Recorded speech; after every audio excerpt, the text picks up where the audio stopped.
Ancient Romans built vast artificial lakes where none existed before. This single act of engineering genius did far more than just reshape their world. It fueled an empire's rise, powering everything from sprawling farms to industrial machines, and even the emperor's most secret pleasures.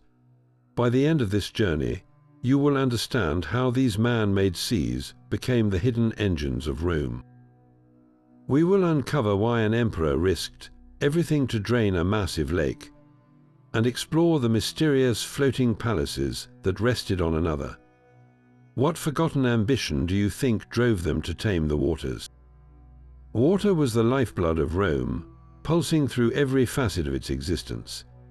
To understand their drive to create artificial lakes, you must first grasp their profound, almost sacred, connection to water. It was never merely a resource. For the Romans, water was a direct measure of civilization itself. A city's greatness was judged by the abundance and purity of its public fountains and baths.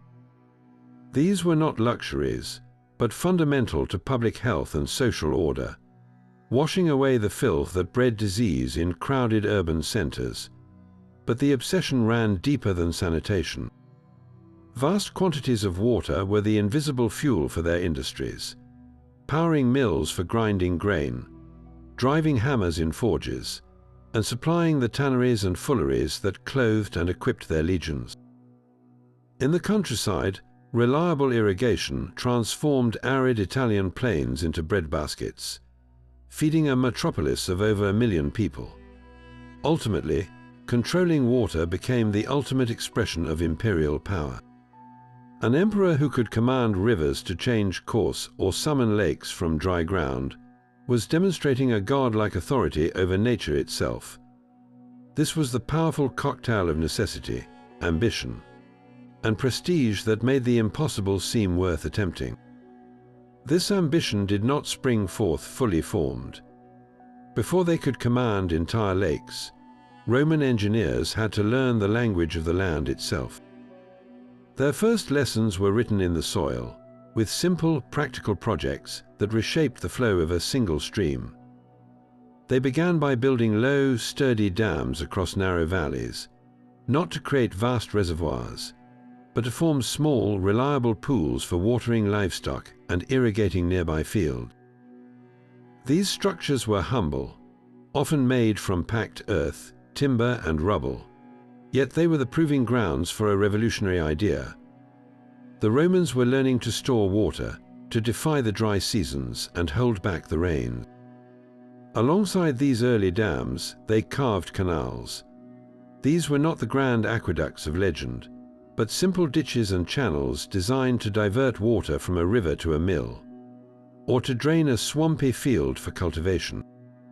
It was through this hands-on work that they gained an intimate understanding of hydraulics.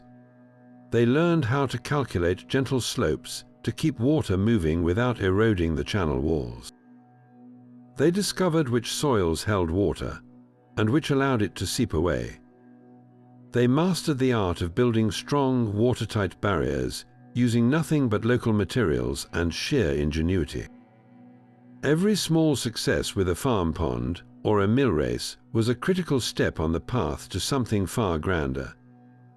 These were the foundational skills, the basic vocabulary of water control, that would one day allow them to write epic poems in concrete and water. The land itself became their blueprint. Roman engineers did not simply impose their will upon the wilderness. They listened to it first, seeking out places where nature had already done half the work. They looked for natural basins, bowl-shaped depressions in the earth surrounded by hills. These geographic features were gifts, pre-formed containers that minimized the amount of earth and rock they would need to move. A high ridge between two mountains, for instance, was a perfect ready-made foundation for a massive dam wall. But the perfect shape was useless without the right substance beneath it. This is where their understanding of geology became critical. They learned to read the soil, searching for dense, impermeable clay. A lake lined with porous sand or gravel would simply drain away into the earth, a colossal and embarrassing failure. They needed a natural seal, a clay floor that would hold the water in place for centuries. Finally, they needed a reliable and abundant source to fill this immense vessel. A single seasonal stream was not enough. They sought out rivers, or better yet, tapped into the steady, predictable flow of an aqueduct, channeling the captured water from the mountains directly into their man-made sea. This careful, almost intuitive selection process, balancing the shape of the land, the substance of the soil, and the promise of a constant water supply, was the invisible foundation of every successful lake. It was a partnership with the earth, a collaboration that transformed a wild landscape into a controlled and powerful tool. Their greatest creations were not built against nature, but in concert with its deepest secrets. But the grandest lakes required a source of water far beyond what a local river could provide. This is where the true genius of Roman engineering converged, where the aqueducts met the reservoirs. Those iconic stone arches, snaking across the landscape, were more than just city plumbing. They were the vital arteries that gave life to these artificial inland seas. An aqueduct was a controlled river in the sky, a constant, predictable flow that could be directed exactly where the engineers wanted it. They would build a special branch line, a secondary channel that peeled away from the main aqueduct and descended directly into the waiting basin of a new lake. This was a revolutionary concept. Instead of relying on unpredictable rainfall or seasonal floods, they could now command a permanent, on-demand water supply from dozens of miles away. The aqueduct ensured the lake would never run dry, transforming it from a temporary reservoir into a permanent feature of the landscape. This reliable water source was what allowed these lakes to become true engines of industry and agriculture. A lake fed by a trickling stream might support a few farms, but a lake filled by an aqueduct could power a dozen grain mills simultaneously, irrigate entire valleys, and still have water to spare for the most extravagant imperial pleasures. The aqueduct was the final piece of the puzzle, the master key that unlocked the full potential of Rome's ambition to reshape the very hydrology of its empire. To hold back an entire river, the Romans developed a form of concrete that was nothing short of miraculous. Their secret weapon was called opus caementicium, a revolutionary material that we now know as Roman concrete. Unlike modern concrete, which can crack and crumble over centuries, their mixture seemed to gain strength from the very water it was meant to contain. The genius was in the recipe. They used a specific volcanic ash from the region of Pozzuoli, a fine reddish powder that, when mixed with lime and rubble, created a chemical reaction upon contact with water. This reaction formed incredibly durable crystalline structures that actually healed tiny cracks over time. A dam built with this concrete was not just a static wall. It was a living, self-reinforcing structure that grew more resilient with each passing year. The design of the dams themselves was a masterclass in understanding physics. They did not build simple vertical walls. Instead, they constructed massive, curved barriers, or sometimes walls with a distinct backward slope. This curvature was not for aesthetics. It was a brilliant defensive move. By arching the dam against the pressure of the water, or by leaning it back into the reservoir, they used the water's own immense weight to strengthen the structure, pushing the masonry blocks tighter together.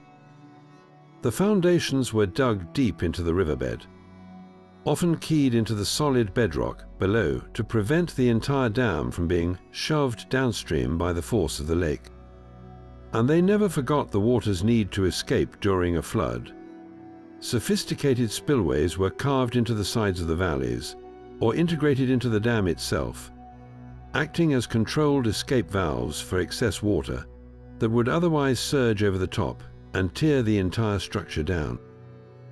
This combination of revolutionary chemistry and brilliant physics resulted in monuments to water management that have endured for 2 millennia. Some of these Roman dams are still in use today, not as crumbling ruins, but as functioning parts of the landscape, still holding back lakes as they were designed to do 2,000 years ago. It makes you wonder what knowledge was lost in the centuries that followed, that we are only now rediscovering the secrets of their seemingly timeless engineering. The ultimate test of this hydrological mastery was not a lake's creation, but its attempted destruction. In the heart of Italy, the massive Fucine Lake lay landlocked, a vast body of water with no natural river outlet. For centuries, it would swell with seasonal rains, flooding surrounding farms and villages before receding. A cycle of devastation that local tribes had accepted as an unchangeable fact of nature. But for Emperor Claudius, this was not a natural fact. It was an engineering challenge on an imperial scale. He envisioned a permanent solution, a project so audacious it would eclipse even the grandest aqueduct, to drain the entire lake and reclaim the fertile land beneath its waters.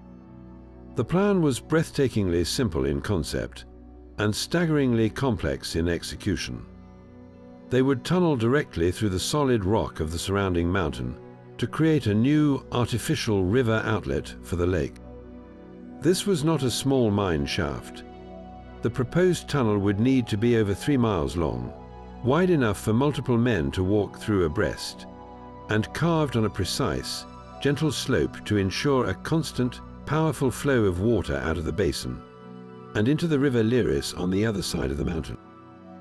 For 11 years, an army of 30,000 workers labored in shifts, digging and chiseling by the dim light of oil lamps.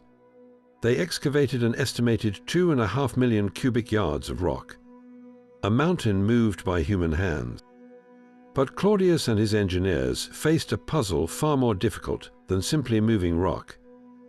How do you ensure a tunnel of that immense length, driven from both ends, meets perfectly in the middle, deep within a mountain, without modern surveying tools?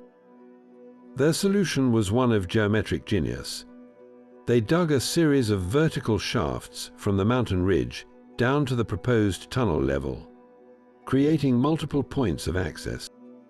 From these shafts, they could dig shorter, connecting sections, constantly checking the alignment and slope with simple but incredibly effective water levels.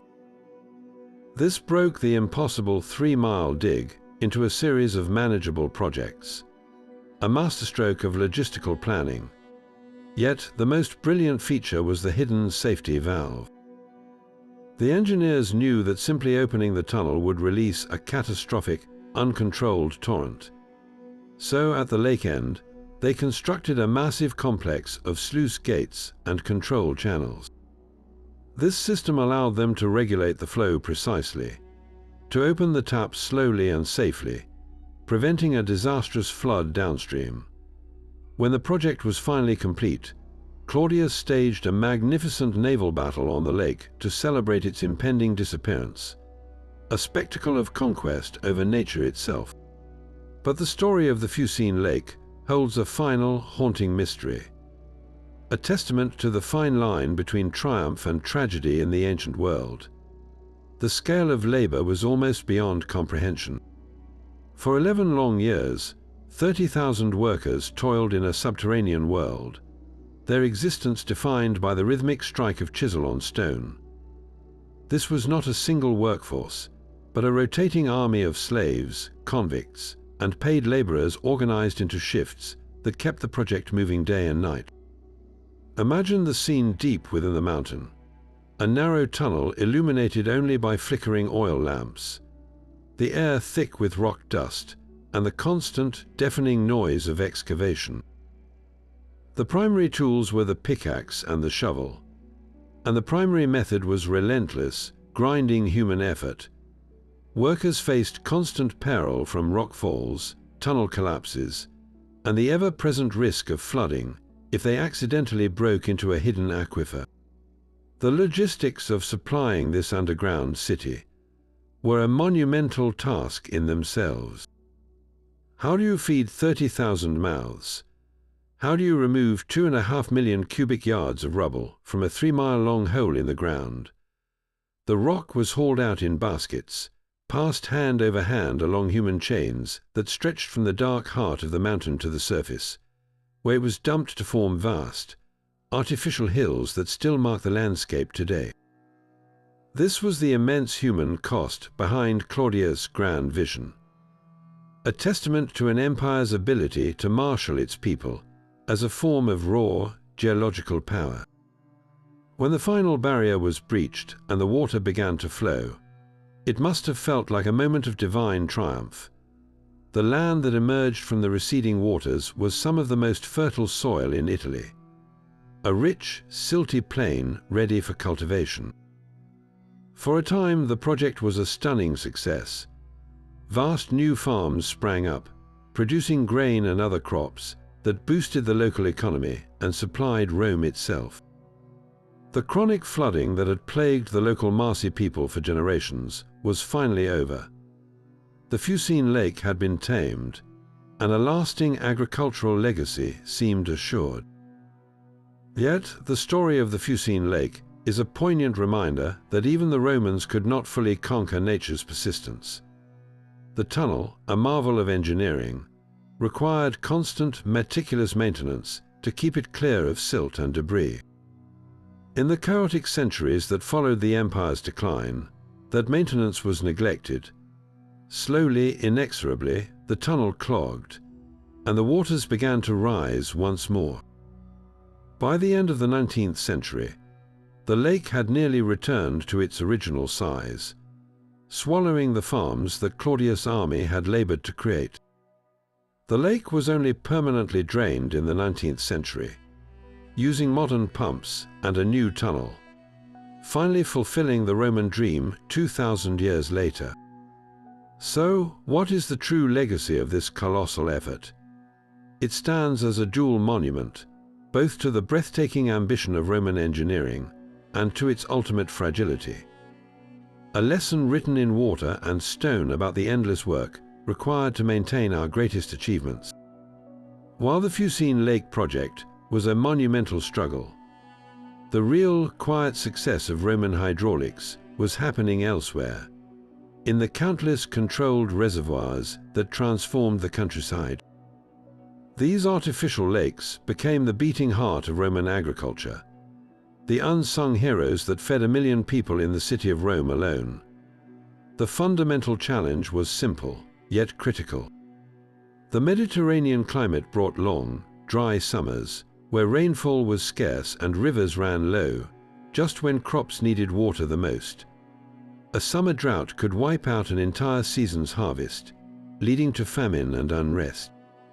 The Roman solution was to capture the abundant winter and spring rains in these vast, man-made basins, creating a strategic water reserve to see the farms through the lean months. This was water banking on a colossal scale. An entire season's rainfall held in reserve, ready for deployment. The distribution system was a masterpiece of gravity-fed logic. From these lakes, networks of smaller canals, meticulously graded to maintain a gentle, continuous flow, branched out like arteries across the farmland.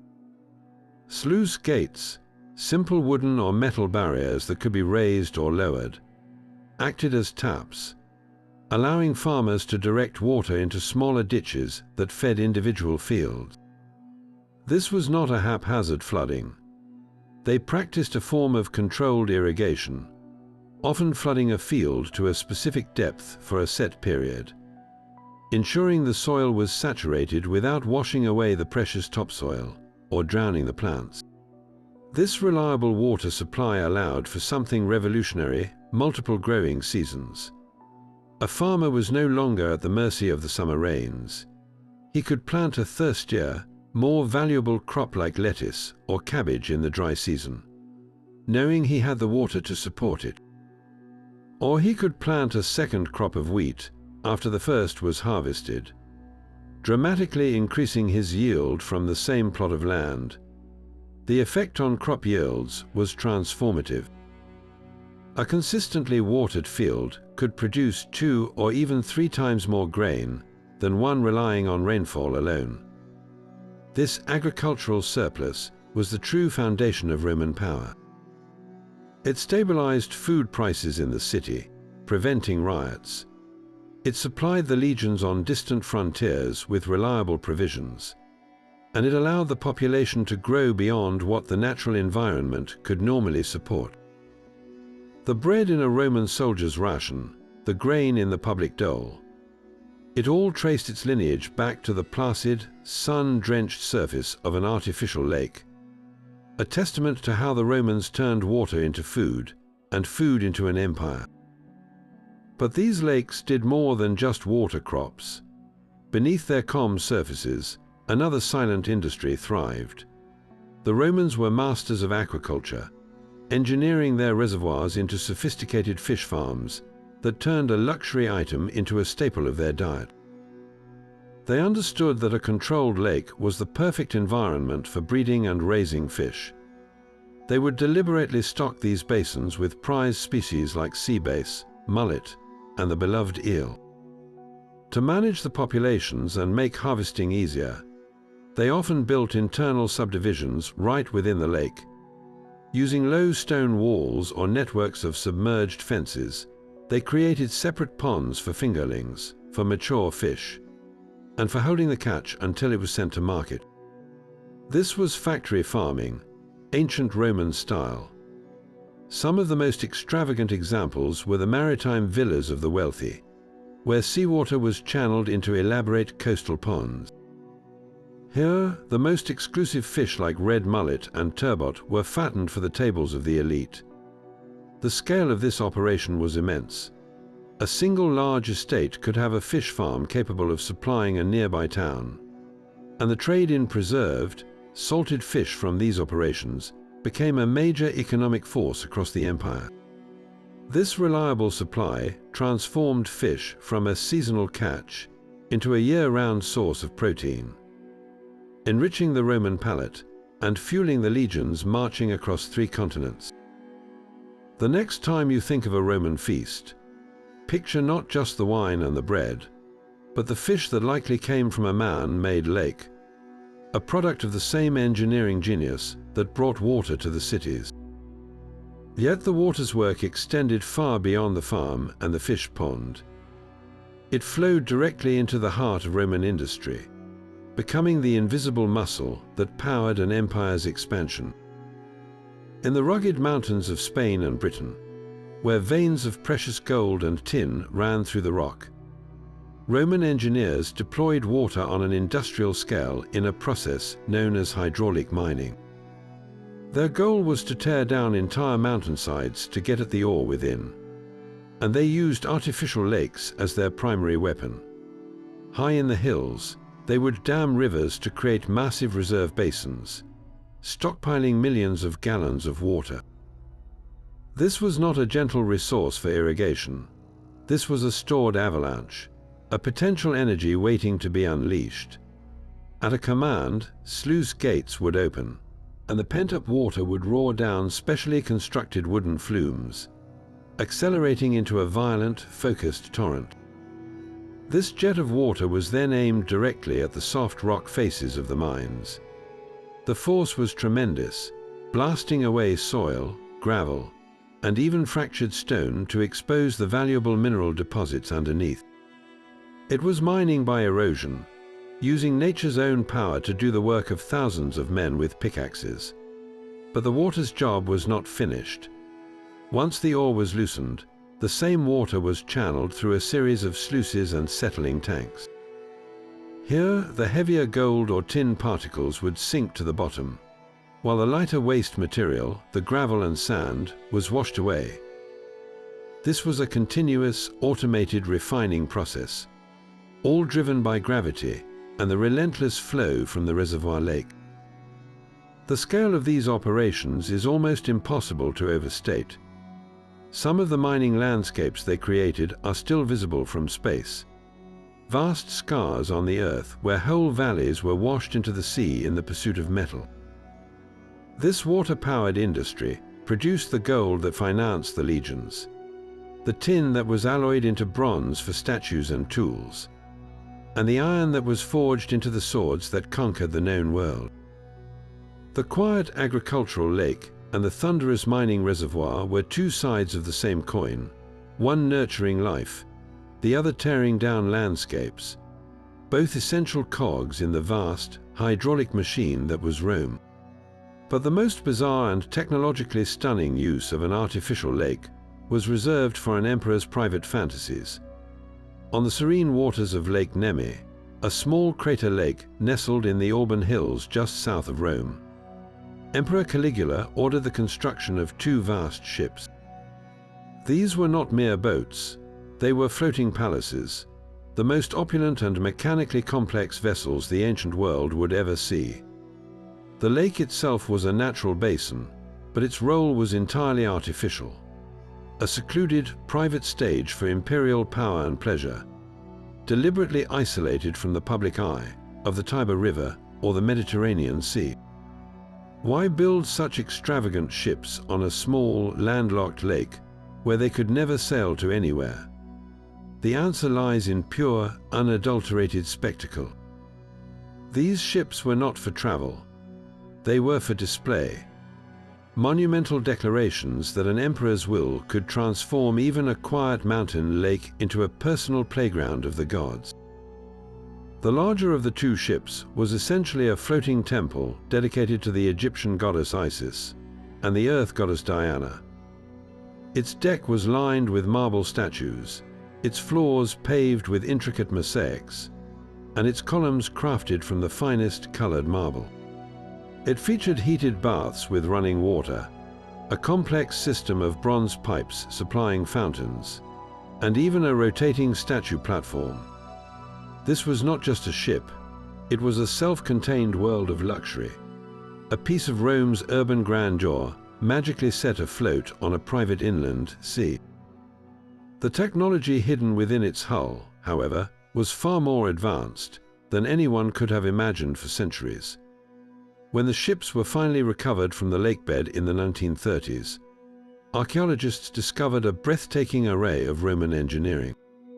They found the world's first known piston pumps, sophisticated bilge systems, and most astoundingly, a set of massive, well-preserved bronze bearings.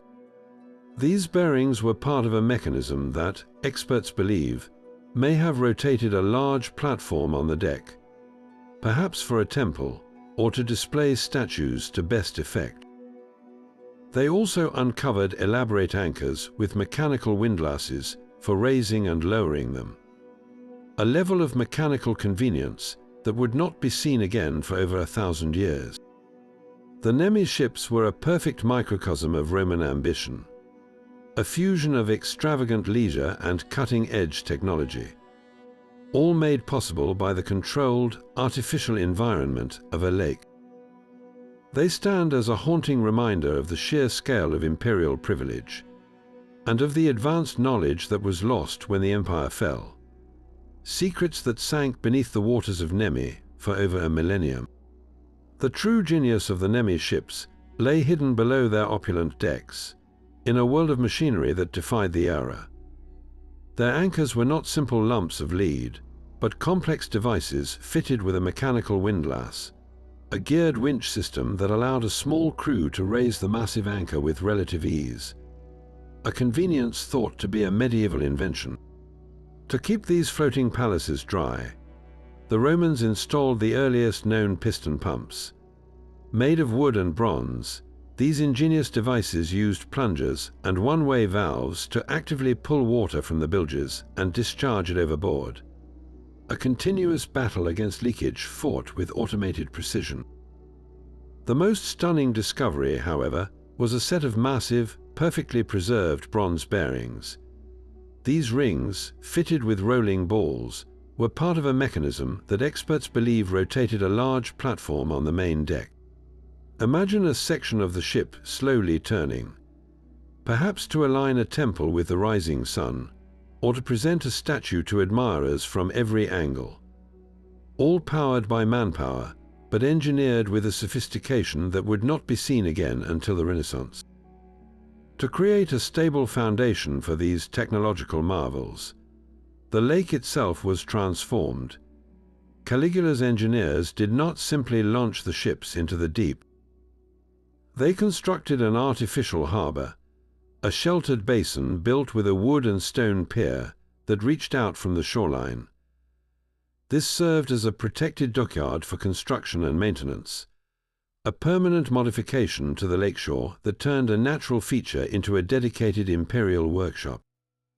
This entire project, from the self-draining hull to the revolving platform, reveals an industrial capability we never knew they possessed, a secret chapter of mechanical history preserved at the bottom of a lake for 2,000 years. What other revolutionary technologies might have been lost, simply because they were built for pleasure and not for war? These serene artificial lakes were the silent guardians of Roman cities, a final, fail-safe reservoir standing between urban life and chaos. While aqueducts are celebrated for bringing water across vast distances, they were vulnerable. A landslide could block a channel, an earthquake could crack its stonework, or an enemy could sever this lifeline. The artificial lake was the ingenious solution to this vulnerability, acting as a massive buffer tank that could supply a city for weeks or even months if the aqueduct flow was interrupted. Think of it as the ancient world's most ambitious water tower. When the aqueducts were flowing normally, they would continuously top up these vast basins. But during a drought or a breakdown, the city could draw directly from this immense stored reserve. This was strategic water security on a scale that would be impressive even today. The water from these lakes was not typically for drinking, as it was open to the air and could become stagnant. Instead, it was the lifeblood of the city's public amenities. It fed the immense public baths, those sprawling complexes of hygiene and social life that required millions of gallons daily. It powered the countless public fountains that served as neighborhood water sources for cooking and cleaning. It flushed the sewers like the great Cloaca Maxima, carrying waste away from populated areas and maintaining public health. This constant, reliable flow was what made Roman urban life possible at such density and scale. Without these reservoir lakes, a single dry summer or a damaged aqueduct could have forced a mass exodus from a city like Rome.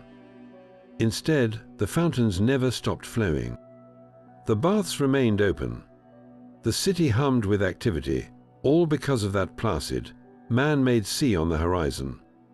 A testament to an engineering foresight that understood true power lies not just in controlling water, but in storing it. The Roman legions carried their own seas with them into battle. Wherever they marched, their engineers looked at the landscape not just as a field for combat, but as a canvas for water. In hostile, unfamiliar territory, a reliable water source was as vital as a strong sword arm. A fortified camp with its own artificial lake was not a luxury.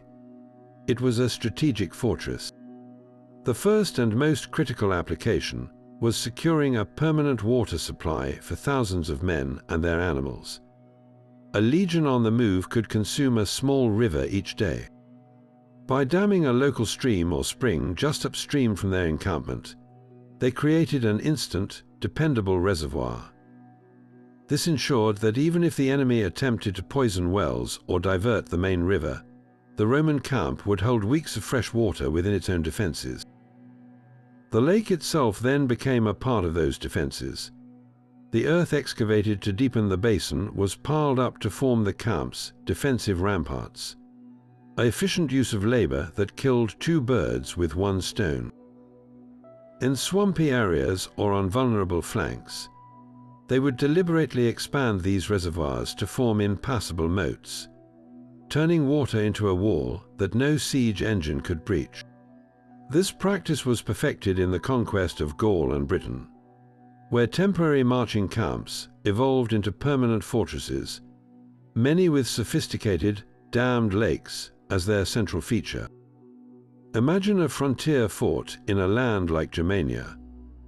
The sight of that placid, man-made lake inside the palisade walls was a psychological blow to any local tribe. It was a clear, undeniable message.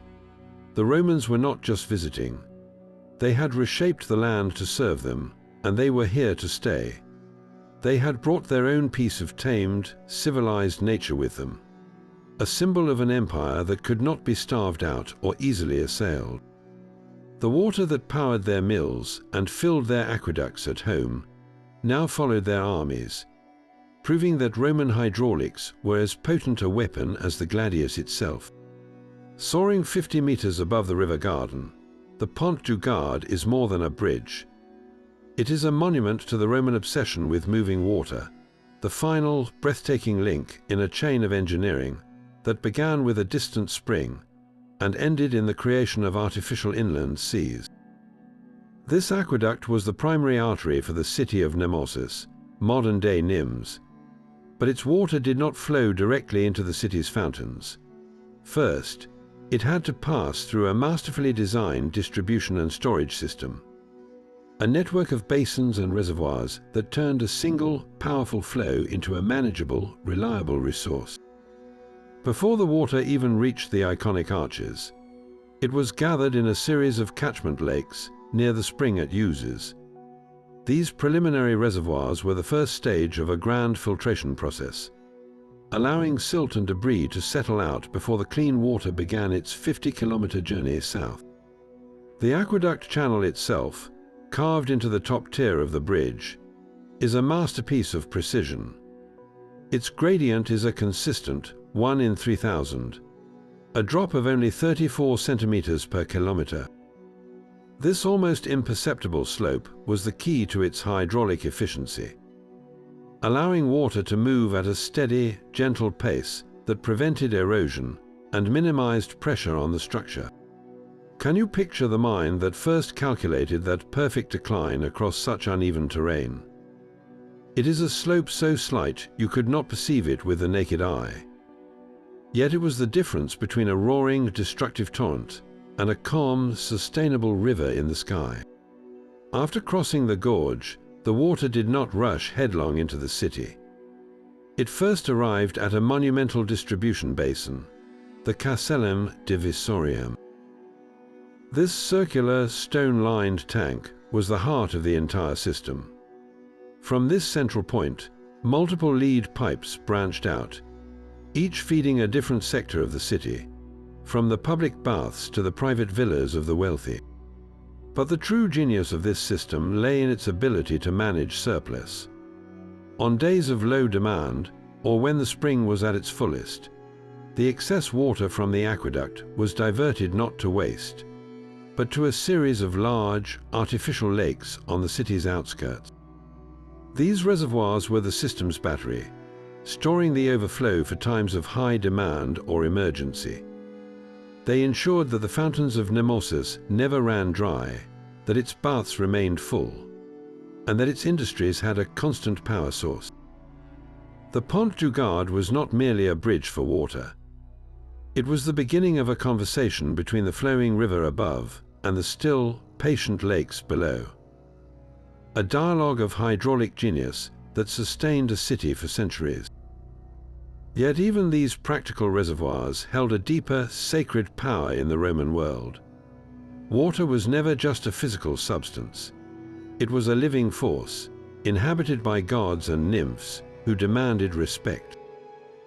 An artificial lake, therefore, was more than an engineering project. It was a direct conduit to the divine, a place where human ambition and spiritual duty converged. These man-made bodies of water were often consecrated, becoming the centerpieces of sprawling temple complexes. A sanctuary dedicated to a healing god might be built on the shores of a serene lake, its waters believed to hold curative properties bestowed by the deity. Pilgrims would travel for miles to bathe in these sacred reservoirs, seeking not just physical cleansing, but spiritual renewal. The very act of creating a lake was itself a profound religious statement. To dam a river was to negotiate with its god. To capture a spring was to honor its nymph. Elaborate ceremonies were performed before construction began, with priests making offerings to the local spirits of the place, asking for their blessing on the monumental work. Once complete, the lake became a permanent altar. Ritual offerings of coins, precious objects, and even small statues were cast into its depths, gifts to the divine powers that ensured the waters remained plentiful, and the dam held firm. For an emperor, the spiritual symbolism was irresistible. A vast imperial reservoir was not merely a utility. It was a clear sign of divine favor. It demonstrated that the emperor had the gods on his side, that they trusted him with the stewardship of their most vital element.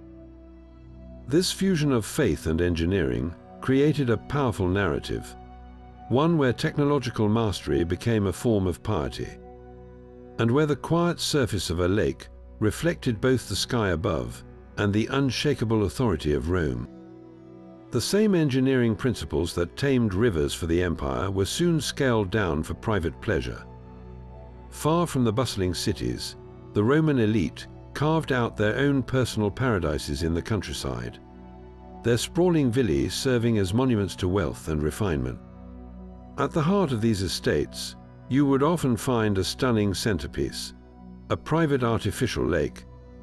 This was not a simple pond, but a carefully engineered body of water designed for beauty, leisure, and a powerful, unspoken statement.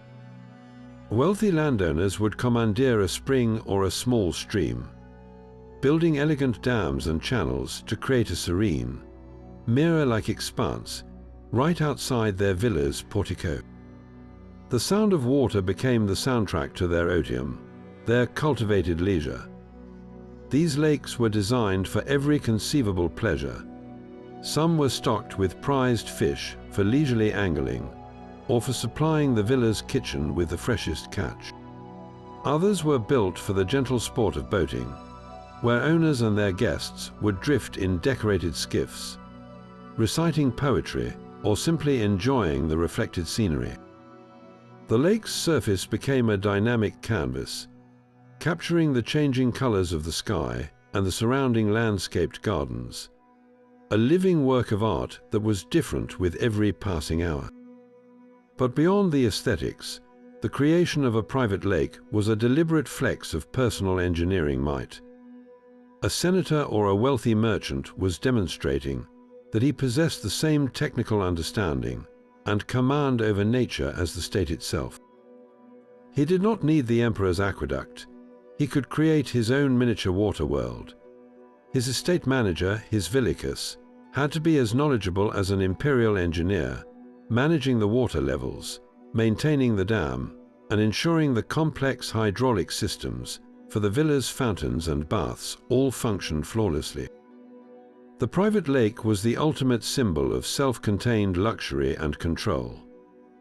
A quiet declaration that here, on this estate, its owner was the emperor of his own domain. A lake's serene surface was a carefully maintained illusion. This vast, placid body of water required relentless, unseen work to prevent it from simply vanishing back into the earth or bursting its confines. The single greatest threat was silt, the fine sediment carried by every river and aqueduct. Over years, this material would settle to the bottom, steadily reducing the lake's depth and storage capacity. To combat this, the Romans employed a technique we still use today, dredging. Specialized crews, often working from flat-bottomed barges, would use long-handled draglines and buckets to scoop the accumulated muck from the lakebed. This was backbreaking, continuous labor, but it was essential. A silted-up lake was a useless lake. Its ability to store water for a drought or power a mill severely diminished. The excavated silt was not wasted. It was often spread on nearby agricultural fields as a rich, fertile topsoil, turning a problem of maintenance into a boon for farmers. The physical structures themselves demanded constant vigilance. Teams of trained laborers, the aquarii or watermen, patrolled the dams, spillways, and feeder canals regularly. They were the doctors for these colossal structures, looking for the telltale signs of trouble. They watched for seepage through the dam wall, which could indicate internal erosion. They cleared debris from the spillway grates to ensure floodwaters could escape cleanly. They checked the sluice gates for wear, ensuring their wooden or metal components could still be raised and lowered smoothly. When a crack appeared in the masonry, they moved swiftly, filling it with fresh concrete or driving in new clamps. This was preventative medicine on an imperial scale, a recognition that even the strongest Roman concrete could be undermined by time and the relentless pressure of millions of gallons of water. This entire operation, from dredging to repairs, was not left to chance. It was managed by a sophisticated bureaucracy, a hierarchy of officials whose sole responsibility was water. In Rome, the curator of aqueducts oversaw the entire system, and his authority extended to the massive reservoir lakes that supported it. He commanded a small army of engineers, architects, and the hundreds of laborers who performed the daily maintenance. Detailed records were kept, charting water levels, silt accumulation rates, and the dates of repairs. This administrative oversight ensured that maintenance was not a reaction to disaster, but a scheduled, funded, and systematic process. The empire understood that the true cost of an artificial lake was not just in its construction, but in the endless, quiet work of keeping it alive. It makes you wonder how many other grand projects from the ancient world failed not from poor design, but from a simple, tragic neglect of this final, crucial step. Roman ambition did not just reshape the landscape, it rewrote the local ecology. Every new lake created a sudden, dramatic change, flooding forests and meadows, drowning the habitats of countless creatures. The natural balance was upended in an instant. A river that once flowed freely was now a placid, stagnant body of water, its temperature and chemistry fundamentally altered. Downstream, communities and ecosystems that had depended on the river's regular flow and seasonal floods now faced a trickle, their lifeline severed by the dam. The Romans were not blind to these consequences. They were acute observers of nature, and they quickly learned to adapt their designs to manage the new world they were creating. To prevent their reservoirs from becoming choked with algae and unfit for use, they engineered a simple but brilliant solution, the multiple-level intake tower. This structure, built into the dam, had openings at different depths. By drawing water from the cooler, clearer depths, they avoided the warm, nutrient-rich surface water that promoted excessive plant growth. They also understood the need to mimic nature's rhythms. Instead of completely cutting off a river, they designed their dams with carefully calibrated sluice gates. These allowed them to release a controlled amount of water downstream, maintaining a minimum flow that sustained farms, wildlife, and the river's own health below the dam. This was not a perfect environmental solution, but it demonstrated a pragmatic understanding that their engineering existed within a larger, living system. They were learning to manipulate the environment, not merely conquer it, a delicate dance of control and compromise that left a permanent, and often surprisingly resilient, mark on the ancient world. The Romans did not just build lakes, they engineered them with tools of startling precision. At the heart of their success were inventions that transformed chaotic water into a predictable, manageable force. The simple sluice gate was one such marvel, a deceptively basic component that gave them absolute control. These adjustable wooden or metal barriers, set within the dam or feeder channels, acted as the taps for their artificial seas. By raising or lowering a gate, an operator could start or stop the flow of water with pinpoint accuracy. This allowed them to fill a reservoir slowly, to release a controlled torrent for mining, or to divert water into a specific irrigation canal with the turn of a winch. Without this precise regulation, a lake would be a static, useless pond, or worse, a catastrophic flood risk waiting to happen. The sluice gate was the nerve center of the entire hydraulic system. But how did they move water from these deep reservoirs up and into the networks that needed it? For this, they employed the Archimedes screw, a device so effective its basic design remains in use today.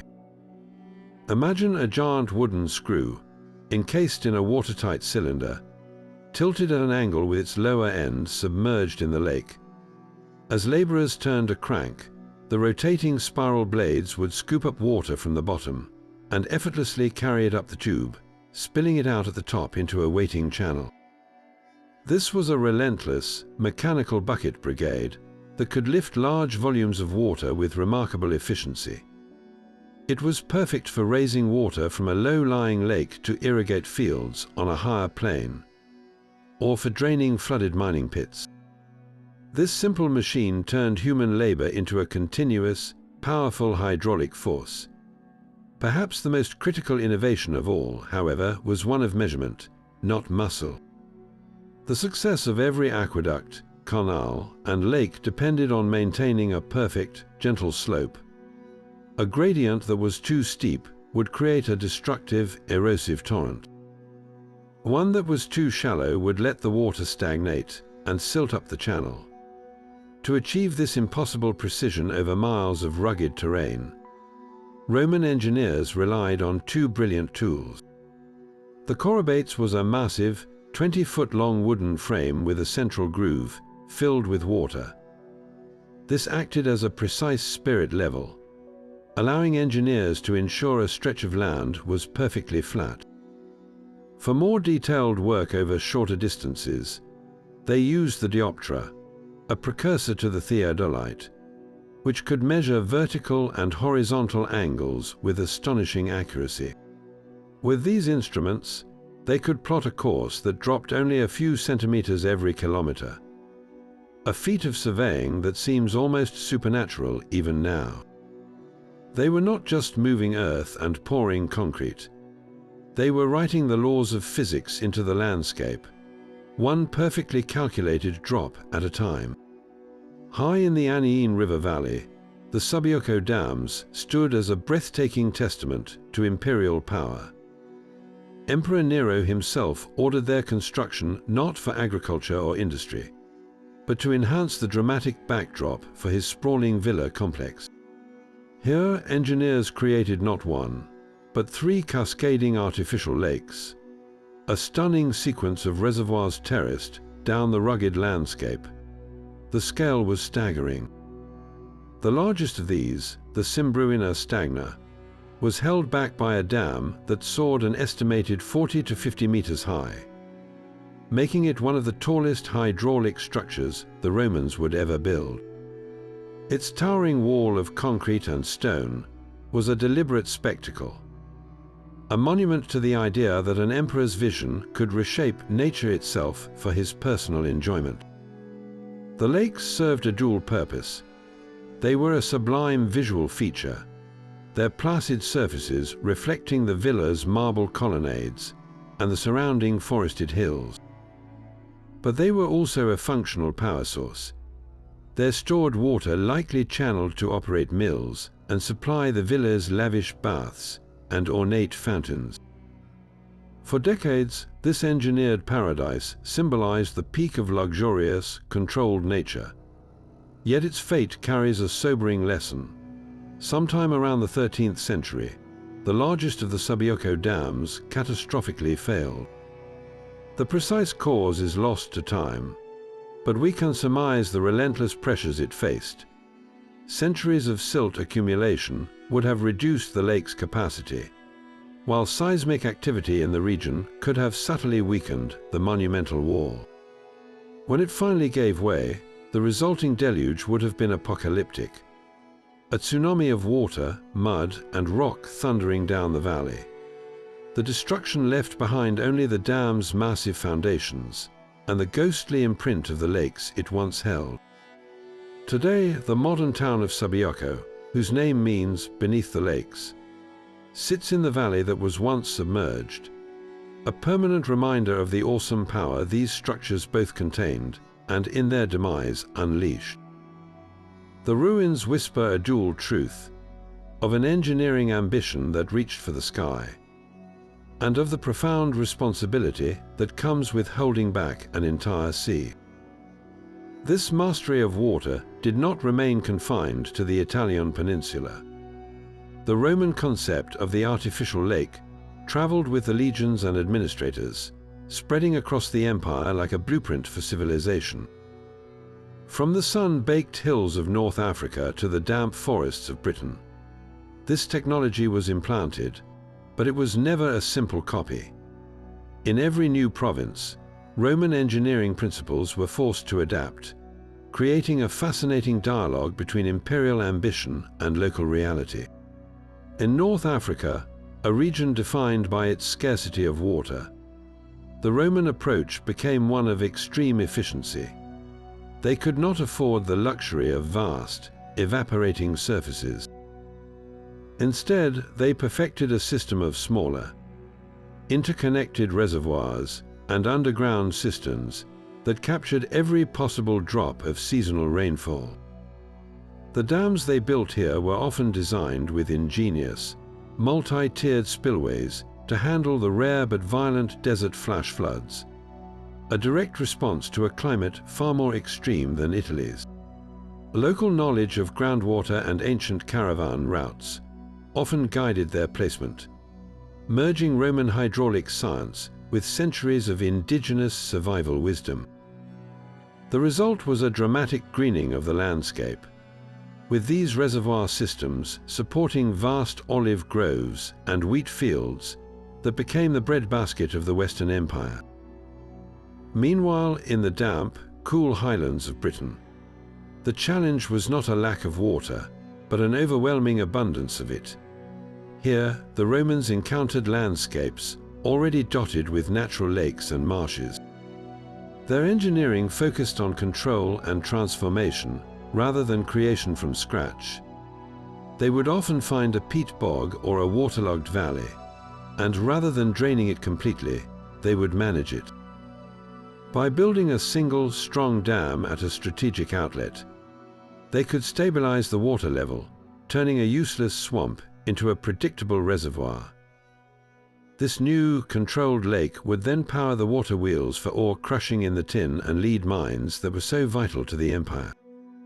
The British lakes were less about storing a precious resource for a dry season, and more about harnessing raw hydraulic power for industry. A perfect example of how the same core technology was bent to serve entirely different regional needs. This provincial legacy reveals a crucial truth about Rome. Its greatest strength was not just in imposing a uniform standard, but in its pragmatic capacity to learn, to adapt, and to write the language of water management in 1,000 local dialects. The fall of Rome did not just topple an empire, it silenced the very water that had powered it. With the collapse of central authority, the engineers and bureaucrats who maintained the lakes and dams vanished. The intricate knowledge of opus cementitium, of spillway design and silt management, faded into obscure manuscripts, forgotten for 1,000 years. The great reservoirs, left untended, slowly surrendered to nature. Silt clogged their basins, turning deep lakes into shallow marshes. Unmaintained dams crumbled or were quarried for their stone by local villagers who no longer understood their original, grand purpose. The artificial seas that had once defined the landscape gradually vanished, their memory preserved only in local legends and place names that whispered of a time when giants moved water. It was a great forgetting, a hydrological dark age where the very concept of storing water on such a scale was lost to Europe. The Renaissance, however, sparked a reawakening. Scholars and artists, rediscovering the texts of Vitruvius and other Roman authors, found detailed descriptions of aqueducts, dams, and massive hydraulic works. At first, these accounts were seen as fantastical exaggerations, the stuff of myth. But then the artists and architects of the 15th and 16th centuries began to look at the ruins scattered across the Italian countryside with new eyes. They saw the colossal, moss-covered foundations of the Sabbiocco dams. They studied the still functioning remnants of Roman reservoirs. They realized the ancient texts were not fables, but blueprints. Renaissance engineers like Leon Battista Alberti became obsessed with deciphering these Roman secrets, studying their concrete compositions and their principles of arch support, desperately trying to reverse engineer a technology that had once seemed supernatural. This was not mere academic curiosity. It was a race to reclaim a lost power. The rediscovery culminated in the modern era with the birth of scientific archaeology. In the 19th and 20th centuries, researchers began to systematically survey the land, using the clues from ancient texts to locate the ghostly outlines of long-vanished lakes. They mapped the faint traces of feeder canals and the massive, overgrown mounds of Roman dams. The most dramatic proof came from the muddy depths of Lake Nemi in the 1930s, when Mussolini's engineers drained a portion of the lake to reveal Caligula's legendary ships. The pristine bronze bearings, complex pumps, and intricate hulls were a time capsule, providing irrefutable physical evidence of a technological sophistication that historians had never dared to attribute to the ancient world. This modern rediscovery did more than rewrite history books.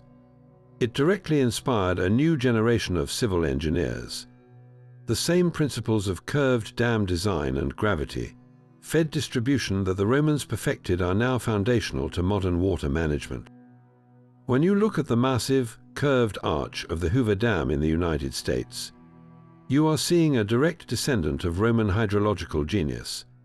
Contemporary projects for sustainable water storage and irrigation in arid regions often draw upon the Roman model of strategic reservoir networks, proving that their solutions were not just monumental, but timeless.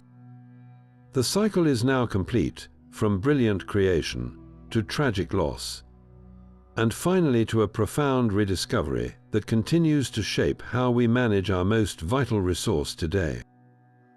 These artificial lakes were the hidden arteries of an empire, a testament to a civilization that saw water not as a barrier, but as a tool to be sculpted. From the agricultural reservoirs that fed 1 million people to the industrial basins that ripped down mountains for their gold, these engineered bodies of water fueled every facet of Roman ambition. They powered the legions on the frontier, cooled the baths in the cities, and even floated the extravagant fantasies of emperors on the quiet waters of Lake Nemi. The legacy of these projects is twofold. We see the timeless brilliance of their engineering, from self-healing concrete to gravity-defying aqueducts, principles that still shape our world today. Yet we also see the fragility of such grand designs, a poignant reminder that even the greatest human achievements require constant care to endure. The Romans left behind a world remade by water, a challenge and an inspiration for every generation that followed. What other mysteries of Roman engineering do you think are still waiting to be uncovered? Share your thoughts in the comments below.